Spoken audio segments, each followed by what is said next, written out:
तो ग्रंथराज श्रीमद् भगवद गीता है यथारूप अध्याय 4, अध्याय का नाम है दिव्य ज्ञान, श्लोक संख्या 12 है। कांक्षन्तः कर्मणां सिद्धिं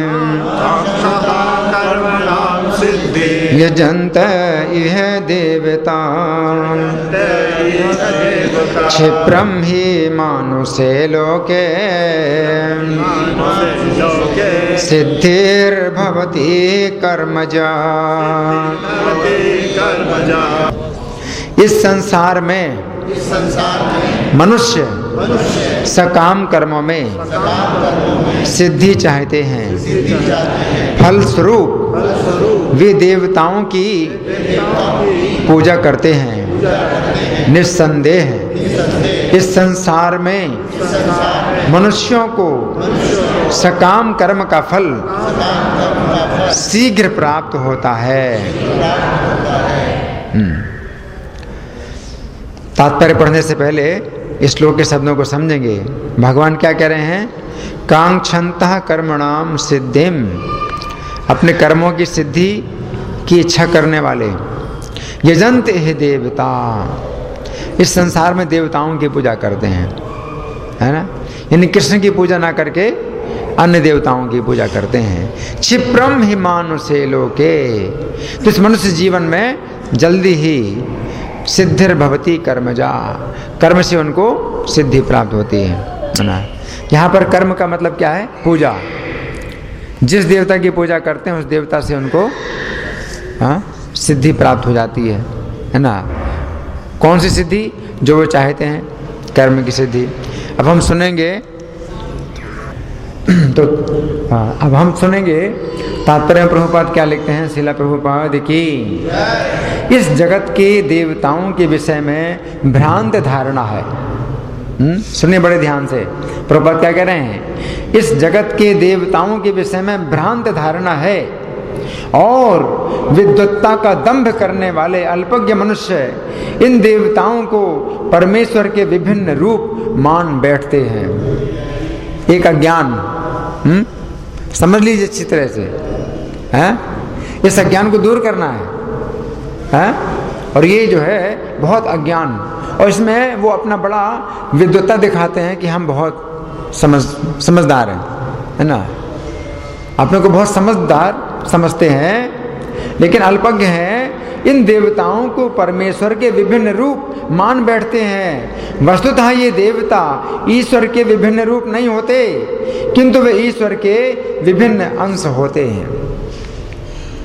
ईश्वर तो एक है, किंतु अंश अनेक हैं। वेदों का कथन है नित्यो नित्यानाम, ईश्वर एक है। ईश्वरः परमः कृष्णः, कृष्ण ही एकमात्र परमेश्वर हैं। और सभी देवताओं को इस भौतिक जगत का प्रबंध करने के लिए शक्तियां प्राप्त हैं। ये देवता जीवात्माएं हैं नित्यानाम, जिन्हें विभिन्न मात्रा में भौतिक शक्ति प्राप्त है। वे कभी परमेश्वर नारायण, विष्णु या कृष्ण के तुल्य नहीं हो सकते। जो व्यक्ति ईश्वर तथा देवताओं को एक स्तर पर सोचता है वो नास्तिक या पाखंडी कहलाता है। इस बात को समझिए, है ना। ये भक्ति वेदांत तात्पर्य है और भगवद गीता का यथारूप ये जो है संस्करण। यहाँ तक कि ब्रह्मा तथा शिव जी जैसे बड़े बड़े देवता भी परमेश्वर की समता नहीं कर सकते। वास्तव में ब्रह्मा तथा शिव जैसे देवताओं द्वारा भगवान की पूजा की जाती है। शिव विरिंचिनुतम। तो भी आश्चर्य की बात यह है कि अनेक मूर्ख लोग मनुष्यों के नेताओं की पूजा उन्हें अवतार मान कर करते हैं। यह देवता पद इस संसार के शक्तिशाली मनुष्य या देवता के लिए आया है, लेकिन नारायण, विष्णु या कृष्ण जैसे भगवान इस संसार के नहीं हैं। वे भौतिक सृष्टि से परे रहने वाले हैं। निर्विशेषवादियों के अग्रणी श्रीपाद शंकराचार्य तक मानते हैं कि नारायण या कृष्ण इस भौतिक सृष्टि से परे हैं। फिर भी मूर्ख लोग हृत ज्ञान देवताओं की पूजा करते हैं क्योंकि वे तत्काल फल चाहते हैं। उन्हें फल मिलता भी है, किंतु वे ये नहीं जानते कि ऐसे फल क्षणिक होते हैं। जल्दी फल मिलता है और जल्दी समाप्त भी हो जाता है ना। और अल्पज्ञ मनुष्यों के लिए है।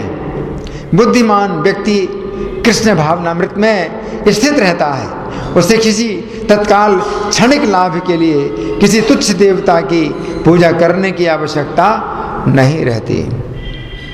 इस संसार के देवता तथा उनके पूजक इस संसार के संहार के साथ ही विनष्ट हो जाएंगे।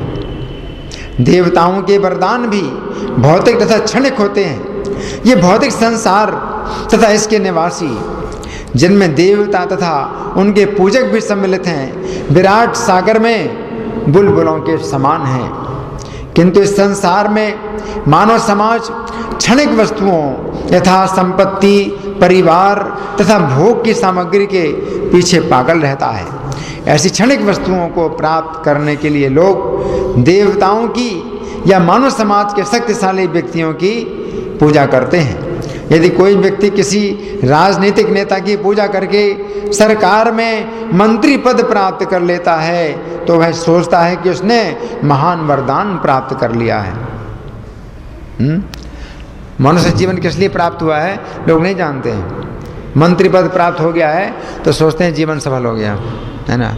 क्या है? अज्ञान। इसलिए सभी व्यक्ति तथाकथित नेताओं को साष्टांग प्रणाम करते हैं जिससे वे क्षणिक वरदान प्राप्त कर सकें और सचमुच उन्हें ऐसी वस्तुएं मिल भी जाती हैं। ऐसे मूर्ख व्यक्ति इस संसार के कष्टों के स्थायी निवारण के लिए कृष्ण भावनामृत में अभिरुचि नहीं दिखाते। ये जो कृष्ण भावनामृत आंदोलन है ये किस लिए है? कष्टों के स्थायी निवारण के लिए है।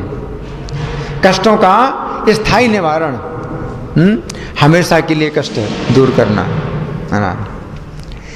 वे सभी इंद्रिय भोग के पीछे दीवाने रहते हैं और थोड़े से इंद्रिय सुख के लिए वे शक्ति प्रदत्त जीवों की पूजा करते हैं जिन्हें देवता कहते हैं। ये श्लोक इंगित करता है कि बिरले लोग ही कृष्ण भावनामृत में रुचि लेते हैं। अधिकांश लोग भौतिक भोग में रुचि लेते हैं। फल स्वरूप वे किसी न किसी शक्तिशाली व्यक्ति की पूजा करते हैं। तो प्रभुपाद ने तात्पर्य जो दिया है, ये बहुत आंखें खोलने वाला है ना। लोगों की आंखें बंद हैं और इन बंद आंखों में वे जो है सोचते हैं कि वे देख रहे हैं, है ना। तो बंद आंखों में वो सोचते हैं कि वे सब कुछ देख रहे हैं, लेकिन वास्तव में उनकी आंखें बंद हैं और वो जो कुछ भी देख रहे हैं वो एक स्वप्न की दुनिया देख रहे हैं। और स्वप्न में जो व्यक्ति देखता है वो वास्तविक नहीं देखता। जैसे घर में आग लगी हो और कोई स्वप्न में देखे कि मैं कितना अच्छा कूलर में बैठा हूँ या मज़ा ले रहा हूँ, है ना, और घर में आग लगी, है ना। तो उसी प्रकार से लेकिन जो भगवत गीता यथारूप जिसमें प्रभुपाद ने अपने भक्ति वेदांत तात्पर्य दिए हैं, तो ये जो है आपको जागृत करते हैं, आपको वास्तविकता के धरातल पर लाते हैं। तो इसी श्लोक पर ये श्री भगवान ने कहा जो पुस्तक है, इसमें से कुछ बातें मैं पढ़ के सुनाऊंगा, क्योंकि इतना समय नहीं है कि सब कुछ सुनाएं, क्योंकि काफ़ी विस्तृत व्याख्या है ना। तो आप बड़े ध्यान से सुनिए। इस श्लोक में जो प्रभुपाद की कृपा से मैंने कुछ लिखा है, तो सुनिए बड़े ध्यान से। इस श्लोक में भगवान ऐसे लोगों की बात कर रहे हैं जो श्री कृष्ण की शरण ना लेकर अन्य देवताओं की पूजा करते हैं।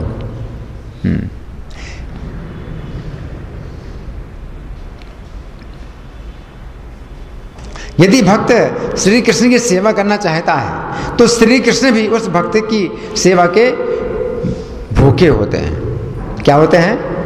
भूखे। अगर कोई भक्त श्री कृष्ण की सेवा करना चाहता है तो श्री कृष्ण भी उस भक्त की सेवा के क्या होते हैं? भूखे होते हैं, तथा उस भक्त को अनेक प्रकार से अपनी सेवा करने का अवसर प्रदान करते हैं। भक्त के जीवन का असली सुख और लाभ यही है कि वो श्री कृष्ण को अपनी सेवा के द्वारा प्रसन्न करता है तथा श्री कृष्ण भी अपनी अनेक प्रकार की लीलाओं के द्वारा भक्त को सुख प्रदान करते रहते हैं। कृष्ण भी क्या करते हैं? अनेक प्रकार की लीलाओं के द्वारा भक्त को सुख प्रदान करते रहते हैं। श्री कृष्ण तथा भक्त के बीच में कोई ऐसे व्यापार का संबंध नहीं होता है। सुनिए ध्यान से, क्या श्री कृष्ण और भक्त के बीच में कोई ऐसे व्यापार का संबंध नहीं होता है कि श्री कृष्ण सोचते हो कि भक्त ने मुझे इतना दिया है तो मैं ऐसे इतना दूंगा, अथवा भक्त ऐसा सोचता हो कि मैंने श्री कृष्ण को इतना दिया है अतः मुझे श्री कृष्ण से इतना प्राप्त होना चाहिए। ये क्या होता है? व्यापार में होता है ना, है ना, लेना देना। भाई हमने आपको इतना दिया, इतना आप हमको दीजिए, है ना। ग्राहक और दुकानदार का हिसाब होता है। तो ऐसा हिसाब भक्त का कृष्ण के साथ नहीं होता है ना। श्री कृष्ण अपने भक्त की आवश्यकताओं की पूर्ति करते हैं। क्या?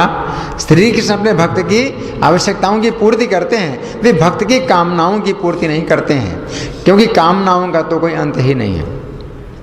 और भक्त भी श्री कृष्ण से किसी कामना की पूर्ति नहीं चाहता है। भक्त की कामना तो यही होती है कि वो हमेशा श्री कृष्ण की सेवा में ही लगा रहे। परंतु ऐसा संबंध किसी भी व्यक्ति का अन्य देवताओं के साथ नहीं हो सकता है। सुन रहे हैं सब लोग? ऐसा संबंध है किसी भक्त का अन्य देवताओं के साथ नहीं हो सकता है। इसी बात को समझाने के लिए भगवान इस श्लोक में बतला रहे हैं कि देवताओं की पूजा केवल लेने और देने की बात पर ही आधारित होती है। समझ रहे हैं? देवताओं की पूजा में क्या होता है? लेना और देना, इतना ही संबंध होता है। हाँ, हमको आपसे इतना लेना है और आप हमको इतना देंगे, मैं आपको इतना दूंगा। लेना देना होता है। देवताओं के साथ में संबंध ऐसा होता है ना। तो सुनिए बड़े ध्यान से, यहाँ पर भगवान उन लोगों की बात कर रहे हैं जो अपने कर्मों की सिद्धि चाहते हैं।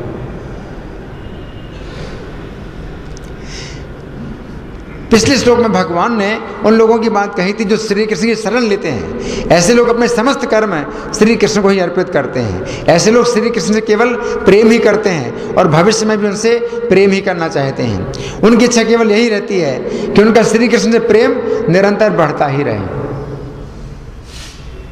ये इच्छा रहती है। क्या रहती है? अच्छा, कि श्री कृष्ण से प्रेम निरंतर बढ़ता ही रहे। हाँ, अब भगवान यहाँ पर कह रहे हैं कांक्षंता कर्मणाम सिद्धिम, अर्थात बहुत से लोग ऐसे होते हैं जो श्री कृष्ण से प्रेम नहीं करना चाहते हैं। वे किसी ऐसे देवता के साथ संबंध बनाना चाहते हैं जो उनकी सेवा के बदले में उनकी कामना की पूर्ति करे। ये एक प्रकार का नीरस संबंध है। कैसा संबंध है? नीरस मतलब रस नहीं है, शुष्क है, नीरस संबंध है। इस संबंध में सेवा की भावना नहीं है, इसलिए यहां पर भगवान कर्म शब्द का प्रयोग कर रहे हैं। कर्म, क्या? कर्मणाम सिद्धिम, कर्म शब्द का प्रयोग कर रहे हैं भगवान। वे केवल दो बातों पर विचार करते हैं, कर्म और सिद्धि। क्या? कर्मणाम सिद्धिम, हम कर्म करेंगे और हमको सिद्धि मिलना चाहिए, है ना। दो बातों पर विचार करते हैं, कर्म और सिद्धि, है ना। लेकिन जो कृष्ण का भक्त होता है वो केवल सेवा करना चाहता है, सेवा और प्रेम, है ना। तो ये बड़ा अंतर है। कर्म का अर्थ है कि मैं इस देवता की पूजा में इतना कर्म अथवा परिश्रम करूंगा, तथा सिद्धि का अर्थ है कि मुझे इस देवता की पूजा के परिणाम स्वरूप इतना फल प्राप्त होगा। इसके अतिरिक्त मुझे देवता से कुछ लेना देना नहीं है। मुझे देवता से कुछ लेना देना नहीं है। मैं ये कर्म करूं और मुझको इतना फल या सिद्धि मिलना चाहिए, है ना। और ना ही उस देवता को मुझसे कुछ लेना देना, ठीक है ना। मुझे देवता से कुछ लेना देना और ना देवता को मुझसे लेना देना। मैं कर्म करूंगा वो मुझको ये सिद्धि मिलना चाहिए, है ना। ये जिस प्रकार कोई ग्राहक किसी दुकानदार के पास जाता है तो वो ग्राहक उस दुकानदार से कोई व्यक्तिगत संबंध बनाने के लिए नहीं जाता है। दुकानदार हैं, कोई व्यक्तिगत संबंध थोड़ी बनाने जाते हैं। भाई इस चीज़ का क्या रेट है? इस रेट की है, मुझे इतना चाहिए, कितना पैसा हुआ, लो भाई पैसा लो, सामान दो और बस समाप्त। तो देवता का ऐसा संबंध होता है।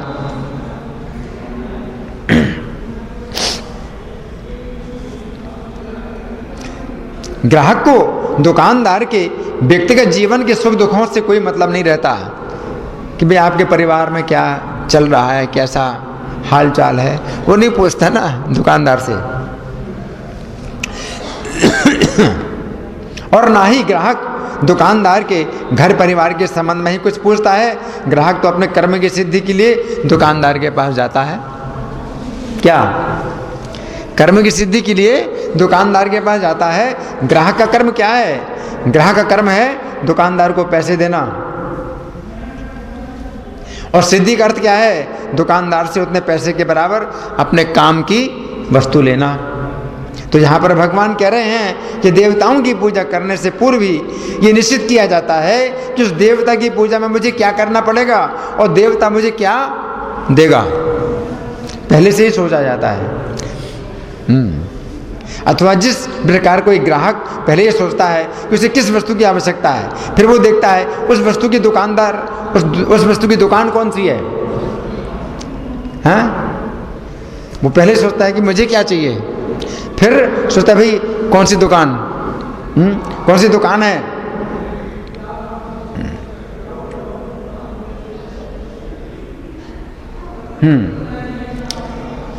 जहां पर उसे वो वस्तु मिल सकती है, फिर वो दुकानदार से पूछता है इस वस्तु को प्राप्त करने के लिए मुझे कितना पैसा देना होगा। उसी प्रकार जिन लोगों के अंदर भौतिक कामनाएं हैं, वे सर्वप्रथम ये सोचते हैं मुझे अपनी किस कामना की पूर्ति करनी है, फिर वे ढूंढते हैं कि कौन ऐसा देवता है जो मेरी इस कामना की पूर्ति कर सकता है। फिर वे उन नियमों को जानना चाहते हैं जो उस देवता की पूजा के लिए आवश्यक है। तो गीता 7वें अध्याय के 20 से लेकर 23 श्लोक में भगवान कहते हैं भौतिक कामनाओं के द्वारा जिनके ज्ञान का अपहरण हो गया है, वे श्री कृष्ण को छोड़कर अन्य देवताओं के शरण में जाते हैं।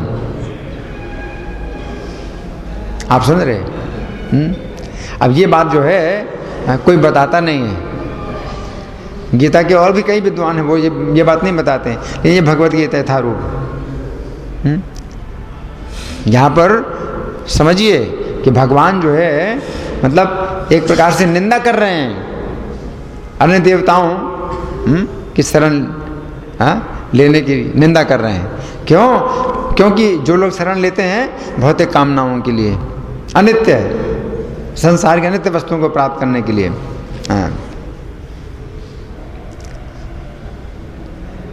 वे श्री कृष्ण को छोड़कर अन्य देवताओं की शरण में जाते हैं तथा उनकी पूजा के विशेष विधि विधानों का पालन करते हैं। जैसे कोई किसी देवता की पूजा की इच्छा करता है तो श्री कृष्ण ही उसकी श्रद्धा को स्थिर करते हैं जिससे वो उसी विशेष देवता की भक्ति कर सके।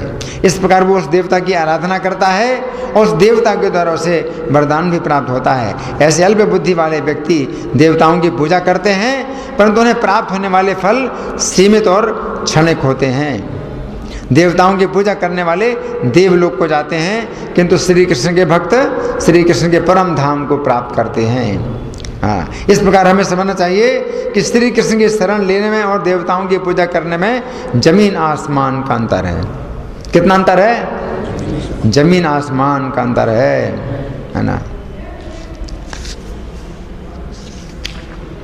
तो इसमें बहुत सी बातें बताई गई हैं और ये भी बताया गया कि किस देवता की पूजा करने से क्या मिलता है। इसमें काफ़ी लंबी लिस्ट है कि किस देवता की पूजा, शक्ति प्राप्त करने के लिए अग्निदेव की पूजा करना, धन प्राप्त करने के लिए वस्तुओं की पूजा करना, अन्न आदि भोजन की वस्तुएं पाने के लिए अदिति की पूजा करना। ऐसे बहुत सी इसमें जो है बातें बताई गई हैं। और इसके बाद सुनिए बड़े ध्यान से, श्रीमद् भागवत में श्री सुखदेव गोस्वामी परीक्षित महाराज से कहते हैं कि श्री कृष्ण साक्षात निर्गुण हैं, अर्थात वे भौतिक प्रकृति से अत्यंत परे हैं। अतः जो व्यक्ति श्री कृष्ण का भजन करता है वो भी उन्हीं की तरह भौतिक गुणों से मुक्त हो जाता है। तात्पर्य में प्रभुपाद लिखते हैं श्री कृष्ण भौतिक प्रकृति से परे अपने दिव्य पद पर स्थित हैं, तो फिर उनकी पूजा से भौतिक ऐश्वर्य का फल किस प्रकार मिल सकता है? भौतिक चीजें, श्री कृष्ण की पूजा करने का असली फल दिव्य ज्ञान है। क्या? श्री कृष्ण की पूजा करने का असली फल क्या है? दिव्य ज्ञान। इस प्रकार श्री कृष्ण का पूजक भौतिक संपत्ति से अंधा होने के बजाय दिव्य ज्ञान के नेत्र प्राप्त करता है। भौतिक संपत्ति से अंधा होने के बजाय कृष्ण का भक्त क्या प्राप्त करता है? दिव्य ज्ञान के नेत्र प्राप्त करता है। भगवान भौतिक सृष्टि के विरक्त साक्षी हैं, इसलिए उनका भक्ति भी भौतिक प्रकृति के गुणों से पृथक रहता है। श्री कृष्ण युधिष्ठिर महाराज से कहते हैं, यदि मैं किसी पर विशेष रूप से कृपा करता हूं तो मैं धीरे धीरे उसका धन का अपहरण कर लेता हूं। क्या करता हूं? देने के बजाय क्या करता हूं? मैं अपहरण कर ले लेता हूं। अगर मैं किसी पर विशेष रूप से कृपा करता हूं तो मैं धीरे धीरे उसके धन का अपहरण कर लेता हूं। तब ऐसे निर्धन व्यक्ति के स्वजन और मित्र उसका परित्याग कर देते हैं। इस प्रकार वो कष्ट पर कष्ट सहता है। उक्त श्लोक के तात्पर्य में लिखा है, ये सच है कि जो लोग श्री कृष्ण की भक्ति करते हैं वे कुछ काल तक इस भौतिक शरीर में और भौतिक स्थितियों में रहते हैं, किंतु भगवान की अचिंत दया है और उन्हें केवल शुद्ध होने पर भक्ति का फल मिलता है। किंतु यदि भगवान अपने भक्तों के प्रति दयालु हैं तो वे उन्हें विशेष कष्ट क्यों देते हैं? अब प्रश्न उठता है कि भगवान अगर भक्त पर दयालु हैं तो विशेष कष्ट क्यों देते हैं? इस प्रश्न का उत्तर एक दृष्टांत द्वारा दिया जा रहा है। एक अत्यंत स्नेही पिता अपने बच्चों को खेलने से रोककर उन्हें पढ़ने के लिए पाठशाला भेजने का उत्तरदायित्व लेता है। क्या समझे? बच्चा तो सोचता है कि पिताजी मेरे साथ बड़ा अन्याय कर रहे हैं, मुझे पढ़ने के लिए कह रहे हैं, स्कूल जाने के लिए कह रहे हैं, पिताजी अच्छे नहीं हैं, बहुत कठोर स्वभाव है पिताजी का। बच्चा सोचता है ना। ऐसे कभी कृष्ण का लगता है कि भाई व्यवहार तो कृष्ण का बड़ा कठोर है। एक अत्यंत स्नेही पिता अपने बच्चों को खेलने से रोककर उन्हें पढ़ने के लिए पाठशाला भेजने का उत्तरदायित्व लेता है। वो जानता है कि ये बच्चों के प्रति यही सही प्रेम है, भले ही बच्चे इसे ना समझ पाएं। इसी प्रकार श्री कृष्ण अपने सभी भक्तों पर दयापूर्ण होते हुए भी कठोर हैं। कृष्ण भागवत में श्री कृष्ण कहते हैं, चूंकि मेरी पूजा कठिन है, मेरी पूजा क्या है? कठिन है, इसलिए सामान्यतया लोग मुझसे कतराते हैं और बदले में उन अन्य देवों की पूजा करते हैं जो शीघ्र ही तुष्ट हो जाते हैं। जब ऐसे लोग इन देवताओं से ऐश्वर्य प्राप्त कर लेते हैं तो वे घमंडी तथा अधर्मी बन जाते हैं। क्या समझे? देवताओं से उनको भौतिक ऐश्वर्य मिलते हैं तो क्या हो जाते हैं? वे घमंडी और अधर्मी, घमंडी और अधर्मी बन जाते हैं। फिर वे उन देवताओं को भी अपमानित करने का दुस्साहस करते हैं जिन्होंने उन्हें वर दिए, उन देवताओं का। अब देखिए, एक बड़ी सुंदर कथा है, बड़े ध्यान से सुनिए। हालांकि हो सकता है कई बार सुनी हो, लेकिन जितने बार सुने उतना ही रस है। श्रीमद् भागवत के 10वें स्कंद के इसी 88वें अध्याय में श्रील सुखदेव गोस्वामी कहते हैं कि ब्रह्मा, विष्णु, शिव और अन्य देवता किसी को शाप या वर देने में समर्थ हैं। कौन? ब्रह्मा, विष्णु और शिव तथा अन्य देवता किसी को शाप या वर देने में समर्थ हैं। शिव तथा ब्रह्मा शाप देने या वर देने में बहुत शीघ्रता करते हैं। क्या समझे? शिव और ब्रह्मा जी शाप देने में और वर देने में बहुत शीघ्रता करते हैं, परंतु भगवान श्री कृष्ण ऐसे नहीं हैं। इस संबंध में एक प्राचीन घटना है जिसमें बृकासुर को वर देने पर शिव जी संकट में पड़ गए। एक बार मार्ग में बृकासुर नारद जी से मिला। कौन मिला नारद जी से? बृकासुर नारद जी से मिला। इस दुष्ट ने उनसे पूछा कि 3 प्रमुख देवों में कौन सबसे जल्दी प्रसन्न होकर वर देने वाला है? दुष्ट इसलिए पूछता है कि 3 देवों में कौन जल्दी प्रसन्न होकर के वर देने वाला है। 3 देव कौन है? ब्रह्मा, विष्णु, महेश। नारद जी ने कहा कि यदि तुम शिव जी की पूजा करोगे तो तुम्हें शीघ्र ही सिद्धि प्राप्त होगी। शिव जी अपनी पूजा करने वाले के थोड़े से गुण को देखकर शीघ्र प्रसन्न होकर वर दे देते हैं और उसके थोड़े से दोष को देखकर शीघ्र रुष्ट होकर शाप दे देते हैं। ऐसी बात सुनकर वो असुर केदार क्षेत्र में जाकर अग्नि को शिव जी का मुख मानकर अपने शरीर का मांस काट काट कर अग्नि में आहुतियां देने लगा। क्या करने लगा? अपने शरीर का मांस काट काट करके अग्नि में आहुतियां देने लगा। क्यों? जल्दी प्रसन्न करना है शिव जी को। 7 दिन तक वो ऐसा करता रहा। कितने दिन तक? 7 दिन तक। क्या करता रहा? शरीर का मांस काट काट करके अग्नि में डालता रहा। परंतु जब शिव जी वर देने के लिए प्रकट ना हुए तो अपना सिर काटने के लिए तैयार हो गया। कैसे सिर काटने के लिए तैयार हो गया है? एक बाएं हाथ से उसने अपने सिर को पकड़ा, बालों को पकड़ा, दाएं हाथ से अग्नि में डाल देगा। हैं? ये दाएं हाथ से काट करके सिर को अग्नि में डालने के लिए तैयार हो गया।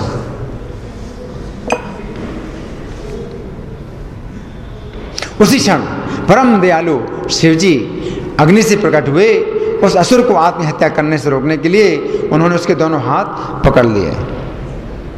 अरे अरे क्या कर रहे हो शिवजी? शिवजी के स्पर्श से उसका शरीर स्वस्थ हो गया। शिवजी ने उससे कहा, हे प्रिय बृकासुर, अब बस करो, तुम जो कुछ चाहते हो मुझसे मांगो, मैं तुम्हें वो वर दूंगा। हाय, तुमने अपने शरीर को बहुत कष्ट पहुंचाया, मैं तो केवल जल चढ़ाने मात्र से प्रसन्न हो जाता हूं। उस पापी ने अत्यंत भयंकर वर मांगा। देखो, प्रार्थना, स्तुति, नमस्कार कुछ नहीं, मुझे वर चाहिए। सीधा है ना, कोई प्रेम नहीं, कोई सेवा नहीं, कुछ नहीं है। और नहीं तो मैं क्या करूंगा? सिर काट दूंगा अपना, मुझे वरदान दो। नहीं तो मैं क्या करूंगा? अपना सिर काट दूंगा, है ना। मैं जिसके भी सिर में हाथ रखूं उसकी मृत्यु हो जाए, ये वरदान। ये सुनकर शिव जी बहुत चिंतित हो गए, परंतु विवश थे। अब उन्होंने कष्टपूर्ण हंसी के साथ उसे वर दे दिया। बहुत कष्ट हुआ और वर दे दिया। मानो उन्होंने विषैले सर्प को दूध पिला दिया। विषैले सर्प को क्या पिला दिया? दूध पिला दिया। शिव जी के वर की परीक्षा के लिए वो शिव जी के ही सिर पर हाथ रखने का प्रयास करने लगा। अब देखिए कितनी कठिन स्थिति है। अब शिव जी अगर चाहे तो उसको मार सकते हैं, क्यों? वो शिव जी के सिर में हाथ रखेगा, उसके पहले शिव जी उसको मार सकते हैं, लेकिन नहीं मार सकते। क्यों? तो उन्होंने वरदान दिया है तो वरदान का प्रयोग करने का उसको अधिकार है। आप समझ रहे? अगर मान लो उसको मार दें हैं, तो फिर वरदान नहीं देने का फिर फायदा क्या हुआ? है कि नहीं? वो अपने वरदान का प्रयोग करना चाहता है ना, तो फिर वो एक अन्याय हो जाएगा। अब शिव जी अपने उस गुण से बन गए, है ना। वो दुष्ट जो है शिव जी के इस गुण का गलत फायदा उठा रहा है ना। तो अब जो है ये कितनी कठिन स्थिति है, ये सोचिए। जबकि शिव जी के पास तो कितनी शक्ति है, मारने की तो कितनी बड़ी शक्ति है शिव जी की भी, लेकिन अभी कितनी कठिन स्थिति में पड़ गए कि उसको मार नहीं सकते हैं। और शिव जी के सिर में हाथ रखे वो हैं, कितनी कठिन स्थिति है, सोचिए। ये देखकर शिव जी अत्यंत भयभीत हो गए और शिव जी भागकर क्षीर सागर में स्थित श्री कृष्ण के निकट पहुंचे और उनकी शरण ली। देखो शिव जी को भी शरण लेनी पड़ी। कितनी शक्ति है शिव जी में, प्रलय करते हैं, पूरी सृष्टि की प्रलय करते हैं। लेकिन ऐसी स्थिति अब सोचो तो मतलब आ गई उनके सामने। क्या करना पड़ा उनको? क्या करना पड़ा? कृष्ण की शरण लेनी पड़ी, शरण लेनी पड़ी। ये जो है मतलब बड़ी गहरी बात है, समझना पड़ेगा। ये ऐसी बात नहीं कि भाई हाँ ऐसे ही कह दिया, बहुत गहरी बात है। शिव जी को कृष्ण की शरण लेनी पड़ी। उस समय श्री कृष्ण एक ब्रह्मचारी के रूप में उस असुर के सामने आए और बोले, हे मित्र, शंकर जी का वरदान सत्य नहीं है। कृष्ण क्या बोले हैं? और कृष्ण भी चाहे तो उसको मार सकते हैं, कृष्ण भी चाहे तो उसको मार सकते हैं, लेकिन नहीं। हाँ, कृष्ण जी क्या चाहते हैं? जैसे इसने शिव जी को धोखा दिया और वरदान लेकर के उनको मारना चाहता है, तो कृष्ण क्या चाहते हैं कि इसको धोखा दे करके ये खुद ही अपने को मारे। तो भगवान जो है ये जानते हैं तरीका, विधि, कैसा व्यवहार करना चाहिए किस व्यक्ति के साथ में। तो भगवान ने क्या कहा, जैसे उसने शिव जी के साथ में छल कपट किया, वरदान लेकर के ऐसा कर रहा है, तो भगवान क्या कहते हैं कि शिव जी का वरदान सत्य नहीं है। इस वरदान की परीक्षा तुम अपने ही सिर में हाथ रख करके करो। क्या करो? वरदान की परीक्षा करना है। अरे तो इतना लंबा चक्कर क्यों कर रहे हो कि शिव जी के पीछे भाग रहे हो, इतना परिश्रम कर रहे हो? परीक्षा करने का बहुत सरल तरीका है क्या? तो परीक्षा के लिए इतना लंबा चक्कर क्यों कर रहे हो? परीक्षा ही करना है तो अपने सिर में हाथ रख के कर लो, है ना। और शिव जी क्यों भाग रहे हैं? कि वरदान झूठा है ना उनका। भगवान ने ऐसी बातें बनाई कि शिव जी क्यों भाग रहे हैं कि झूठा निकलेगा वरदान, तो इसलिए भाग रहे हैं। तो भगवान ने इस तरह से उसको फंसाया जाल में कि शिव जी इसलिए भाग रहे हैं, उनका वरदान सच्चा नहीं है, इसलिए भाग रहे हैं। और तुम जो है इतनी मूर्ख, तुम इतने मूर्ख हो कि तुम परीक्षा लेने के लिए इतना परिश्रम कर रहे हो। अरे परीक्षा करने के लिए अपने सिर में हाथ रख के देख लो। तो भगवान ने ऐसा कहा। और शंकर का वरदान मिथ्या हो तो फिर शंकर का अवश्य वध कर देना, तब तुम वध करो। अगर शंकर जी का वरदान झूठा निकला तो शंकर जी का वध करना तुम, है ना। अब शंकर जी के वध करने की शक्ति तो उसके अंदर नहीं है ना, लेकिन अगर झूठा है वरदान तो फिर तो शंकर जी को मार ही नहीं सकता, फिर कैसे मार सकते हैं? लेकिन असुर है ना, असुर को जो है लगता है कि प्रशंसा है मेरी, तो उसको सच सच मान लेता है वो, है ना। तो क्या किया? श्री कृष्ण की बात का विश्वास कर उस दुष्ट ने अपने ही सिर पर हाथ रख लिया और मर गया। इस प्रकार शिव जी शंकर से मुक्त हुए। तो यहाँ पर भगवान कह रहे हैं इस मनुष्य जीवन में देवताओं की पूजा करके लोग सिद्धि प्राप्त कर लेते हैं। क्या क्या? देवताओं की पूजा करके लोग सिद्धि प्राप्त कर लेते हैं, परंतु सिद्धि का परिणाम क्या होता है? उस सिद्धि को प्राप्त करके वे अन्य जीवों के प्रति, साधुओं और देवताओं के प्रति अपराध करने लगते हैं और शीघ्र ही उनका विनाश हो जाता है। उसका दुरुपयोग करते हैं, सिद्धि का दुरुपयोग करते हैं और विनाश हो जाता है। अब उनकी मृत्यु के बाद क्या वो सिद्धि उनके पास रहती है? नहीं, मृत्यु के बाद वो सिद्धि उनके साथ नहीं रहती। प्रकाशों ने 7 दिनों तक अपने शरीर का मांस काट काट कर अग्नि में आहुति दी। कितना? 7 दिन तक क्या करता रहा? मांस काट काट करके अग्नि में जलाया। इतने कष्ट के बाद उसे कुछ वरदान प्राप्त हुआ, उस वरदान के कारण उसकी ही मृत्यु हो गई और मृत्यु के बाद उसका वरदान भी समाप्त हो गया, खत्म। क्या समझे? वरदान भी खत्म। इस प्रकार यहाँ पर भगवान कहना चाहते हैं कि हे अर्जुन, जो लोग मेरे प्रेम संबंध को ठुकराकर अन्य देवताओं की शरण लेते हैं अथवा पूजा करते हैं, उन्हें कोई स्थायी लाभ नहीं होता है। तो इस तरह से कुछ हमने चर्चा की आज के श्लोक में जो भगवान कह रहे हैं, है ना। तो ये विषय बहुत रोचक है। अब आप लोगों की ओर से कोई प्रश्न है या मैं प्रश्न करूं? हाँ जी, हैंड माइक नहीं? अच्छा, तो जोर से बोलो, जोर। तांडव नृत्य भी किया तो कुछ ऐसा भी आती है? चर्चा कि तांडव नृत्य करवाया उससे, इनका कहना है कि तांडव नृत्य किया था। हाँ, ऐसा है कि ये बृकासुर शकुनी का पुत्र था जिसने शिव जी से ये वरदान मांगा था। और एक दूसरे भी असुर की कथा आती है दूसरे शास्त्र में। श्रीमद् भागवत में तो यही कथा आती है बृकासुर की, जिसने शिव जी से ये वरदान मांगा था और शिव जी संकट में पड़ गए थे। लेकिन दूसरे शास्त्रों में एक भस्मासुर की कथा आती है ना। तो वो मुझे पता नहीं कहाँ पर है, लेकिन कहीं पर तो होगा। वो भस्मासुर जो है उसने भी ये वर मांगा था कि जिसके सिर पर मैं हाथ रखूँ वो भस्म हो जाए।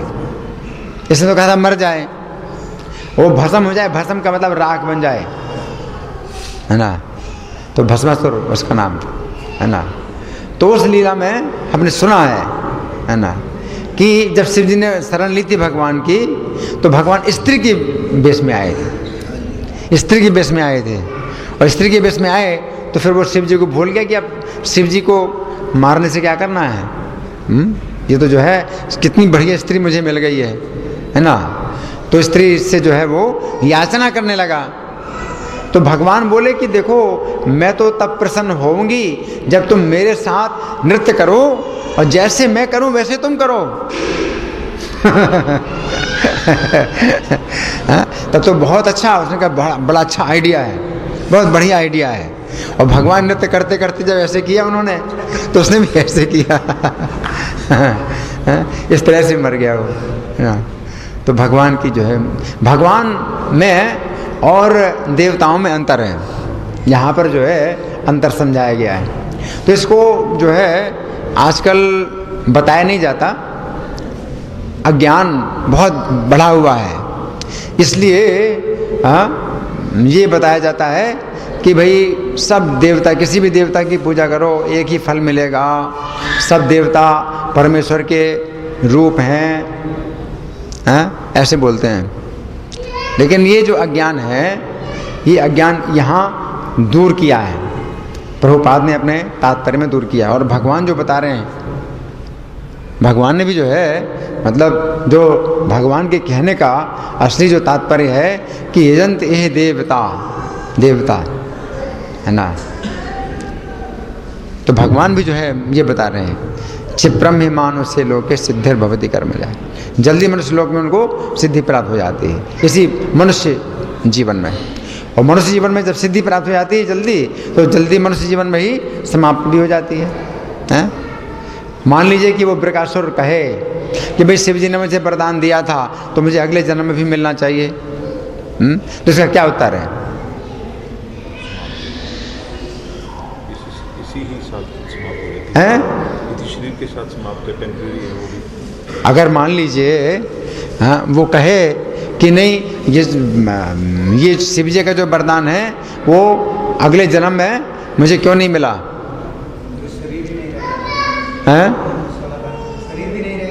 शरीर तो नहीं रहेगा, लेकिन जो वरदान मिला वो तो रहना चाहिए ना उसके साथ। शरीर तो बदल गया, लेकिन उसने जो वरदान मांगा तो वरदान तो रहना चाहिए ना। कोई चीज़ जाती नहीं, साथ में कोई चीज़ जाती नहीं। लेकिन अगर वो कहे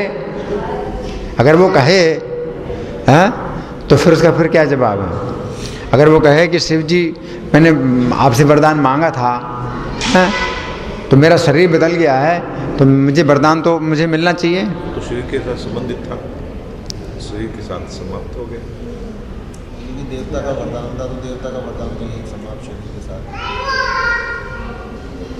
नहीं। सबसे पहली बात तो ये है कि शरीर जब बदल जाता है तो वो फिर उससे कुछ पता ही नहीं है कि वो पिछले शरीर में क्या था।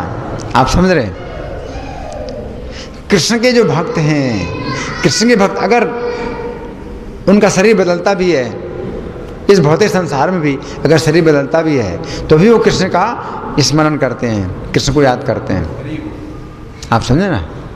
ये भक्ति जो है ऐसी है जो शरीर बदलने के बाद भी बनी रहती है। और वो मांगते भी ऐसे, मम जन्मनि जन्मनि ईश्वरे भवता भक्ति रहे तो गीत वही, जन्म जन्म आपकी भक्ति रहे, वो मांगते हैं। इसका पिता असुर था, इसका नाम वृकासुर, वृकासुर, वृक असुर, वृकासुर। तो उसने ये नहीं मांगा था कि जन्म जन्म के लिए मुझे ये वरदान चाहिए। क्या मांगा था? क्या मांगा था? जिसके सर क्यों? क्योंकि वो मरना नहीं चाहता है। आप समझ रहे हैं? वृकासुर ने जो है ये सोच करके कि ये वरदान मैं अगर प्राप्त कर लूंगा तो मैं सबको मार सकता हूं, किसी को भी मार सकता हूं, लेकिन मैं नहीं मरूंगा। इसलिए अगले जन्म की बात ही नहीं सोचते वो। असल लोग जो है अगले जन्म की बात ही नहीं सोचते हैं, और अगला जन्म जब मिल जाता है उनको तो उनकी पहचान समाप्त हो जाती है। वो नहीं कह सकते कि पिछले जन्म मैंने तपस्या की थी और मुझे वरदान मिला था, अब वो वरदान वो मेरा क्यों नहीं है। वो नहीं कह सकते। क्यों नहीं कह सकते? क्यों नहीं कह सकते? स्मृति खत्म हो गई उनकी, स्मृति खत्म हो गई। लेकिन केवल भक्त हैं जो चतुर होते हैं, और वो क्या मांगते हैं? हाँ, वो चाहते हैं अविस्मृतिस्तु चरणारविंदे भवे भवे में स्तु भवत प्रसादात्, कि तुम्हारे चरण कमलों की स्मृति ना जाए। भवे भवे, जन्म जन्म,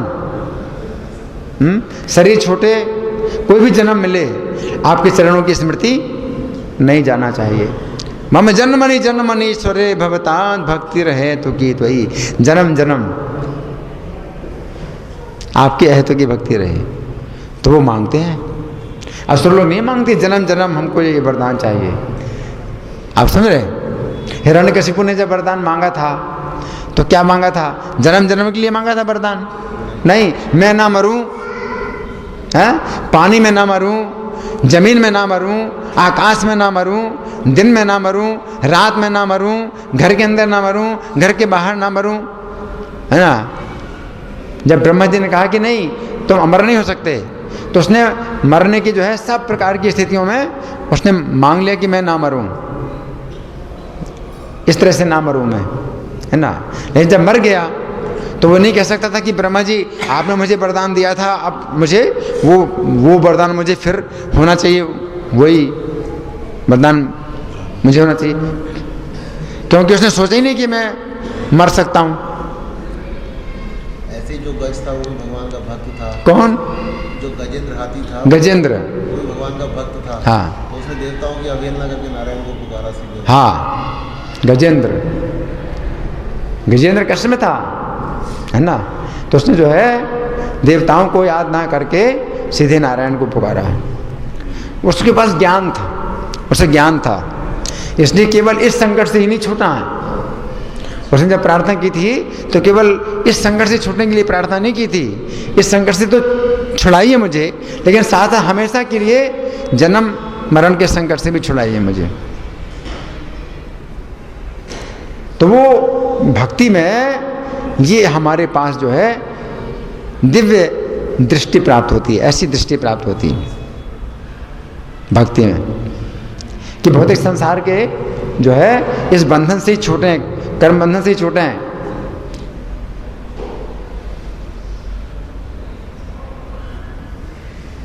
इस भौतिक संसार में जब तक रहेंगे ये कष्टों का है। यहाँ पर कोई भी देवता से कोई भी वरदान प्राप्त कर लें, लेकिन आप कष्टों से नहीं छूट सकते, क्योंकि दुख हालयम अशाश्वतम। ये जो भौतिक संसार है ये क्या है? दुखों का स्थान है।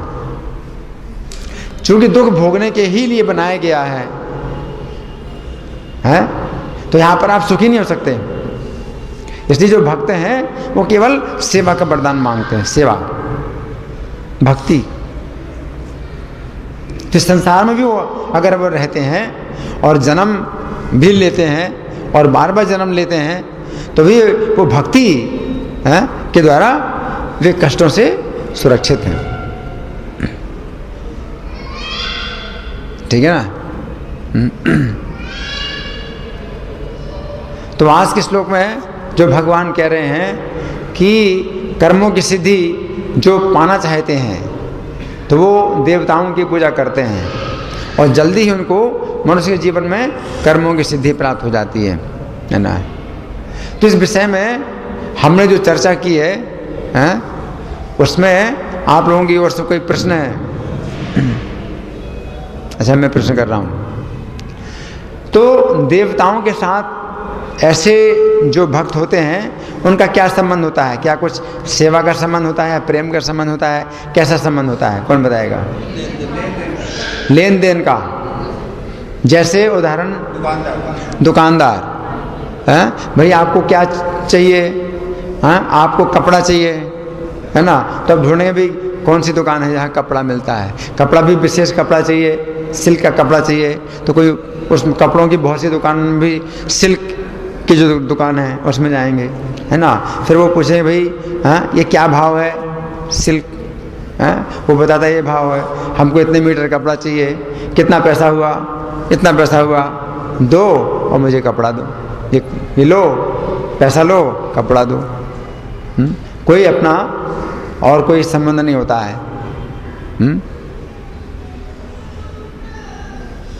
तो ये जो है देवताओं के साथ में केवल ये संबंध होता है ना? लेकिन कृष्ण के साथ क्या कृष्ण ऐसा सोचते हैं कि भक्त ने मेरे लिए इतना किया तो मुझे उसको इतना देना है? क्या ऐसा लेन देन सोचते हैं कृष्ण? कृष्ण ऐसा नहीं सोचते हैं। या भक्त सोचता है कि कृष्ण के लिए मैंने इतना किया तो कृष्ण मुझे इतना देंगे? नहीं, ऐसा नहीं सोचता। कृष्ण भक्त जो है क्या चाहता है? कृष्ण से क्या पाना चाहता है?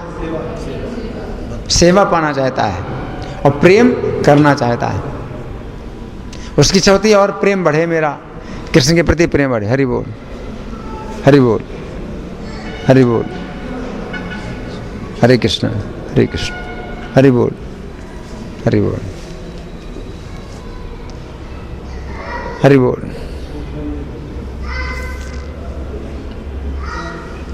तार कहीं से निकल गया है? हरि बोल। हाँ, तो जो भक्त है वो कृष्ण से हरि बोल, हरि बोल, हरि बोल, हरि बोल। ठीक है, हो गया। ग्रंथराज श्रीमद् भगवद गीता की, जगत गुरु शिल प्रभुपाद की, श्री श्री जगन्नाथ सुभद्रा बलदेव की जय।